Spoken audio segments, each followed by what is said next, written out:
plus déterminé.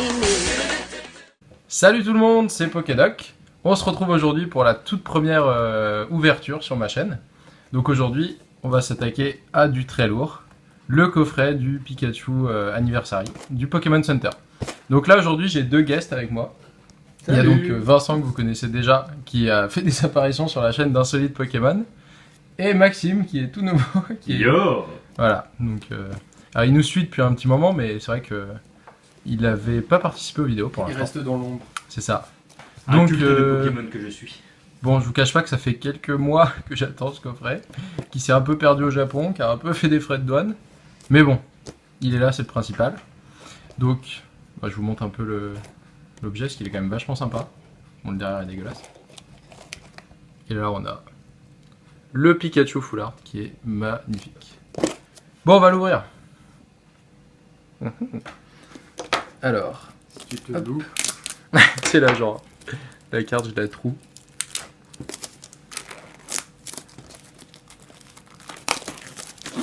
Je pensais que c'était le 50e anniversaire, tu vois, en fait, non, 15. C'est vraiment pas vieux, en fait. Mais le coffret est tellement magnifique. Ah là, ils ont fait un truc tic-tac. Par contre, quand je l'ai reçu, il m'a paru tellement léger. Enfin, je sais pas. Tellement Je trouve qu'il est... En fait, il n'y a pas grand-chose à l'intérieur, je crois. C'est la carte le plus important. Bon, voilà, il est décellé. Je sais même pas comment il s'ouvre. Sur le côté gauche. Attends, ça se soulève. Ah oui, c'est un truc comme ça. Tu peux pas lever le fond. Je crois que les deux se lèvent. Ouais. Et voilà le contenu du coffret. C'est fini. C'est fini. Non, je rigole. Alors, donc on a... Ah, c'est classe quand même. Ah oui, il y a une deck box, j'avais complètement zappé. Bon, on va sortir la carte. Ah, les sous-sleeves déjà. Oh, la classe. Voilà, donc là, on a les pochettes exclusives de ce coffret. Donc les sleeves du... Oh là là. Il fait vraiment genre en mode vénère là, hein, sur la photo. Mais le dessin est vraiment super bien. Ouais, je sais pas qui c'est qui l'a fait. Je vais vous montrer. Hop. C'est la 229 BWP. Alors, on va regarder ce qu'il y a à l'intérieur du coffret. Donc on a les petits marqueurs de dégâts qui sont pas comme d'habitude. Attendez, je vais refaire la macro. Ah, ils sont T'as vu, ouais, c'est des Ils sont trop classe. petites billes plates en fait, avec des numéros. Donc c'est vraiment classe. Donc je vous avais montré hein, sur la vidéo sur les decks à quoi servaient les marqueurs de dégâts pour ceux qui jouent. Ensuite on a le paquet de sleeves. Je pense qu'il doit y en avoir 60. Donc en plus derrière elles sont... Ah bah voilà, vous voyez mon dispositif. Des Pokébox empilés avec le téléphone là-haut. Et les sleeves, elles sont vraiment super classe Ouais. quoi. Je sais pas quelle carte aura le privilège d'aller dedans, mais elles sont très belles. Après on a ça. Donc ça c'est la petite boîte pour ranger les marqueurs de dégâts. Donc, je vais l'ouvrir, je vais vous montrer. Alors le coffret est sorti quand? En quelle année? Bah là, l'année dernière je crois. Bah oui, ah oui, c'est tout récent. Ah Ouais, il est sorti l'année dernière. Il était un peu plus vieux que ça.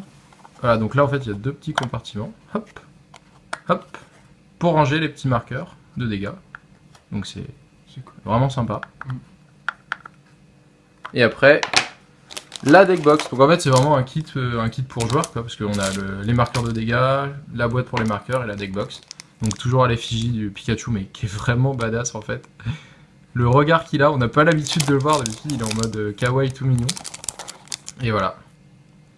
Donc ben, c'est un très beau coffret. Après c'est vrai que c'est peut-être un petit peu cher pour ce que c'est, mais c'est vraiment un superbe item quoi. Donc voilà, on restera sur cette carte qui est vraiment magnifique. Et elle est jouable ou pas? Alors, si tu es capable de me dire ces deux attaques, je te dirais oui ou non. mais je veux dire, pour les Je sais joueurs pas du tout. japonais, Je sais pas du tout. J'imagine que oui, vu qu'elle a des attaques, mais après, est-ce qu'elle est intéressante pour le jeu? Je sais absolument pas ce qu'elle fait. C'est vraiment pour. Ça, c'est juste Pour, un titre ouais, de, pour vraiment le- de collection. C'est le. Comment ça s'appelle? L'illustration, attends, il y a un mot pour ça. J'oublie toujours. Ah, je sais plus. Bref, du coup, c'est vraiment pour la carte en elle-même. Et puis bah, après, pour ceux qui l'ont traduite, je sais pas si elle est intéressante à jouer. Mais ça claque. Et il existe en français le coffret ou il est Non, que- non, que en japonais. Ok, d'accord. Non, sinon, je l'aurais pris en français, mais c'est vrai que non. Il y a beaucoup d'items qui sortent pas en France et qui sortent soit que au Japon, soit que ça s'arrête aux US, mais il y a beaucoup de trucs qui arrivent pas en France, donc c'est un peu dommage. Pourtant, Voilà. la communauté française de Pokémon est reconnue, non? Au final,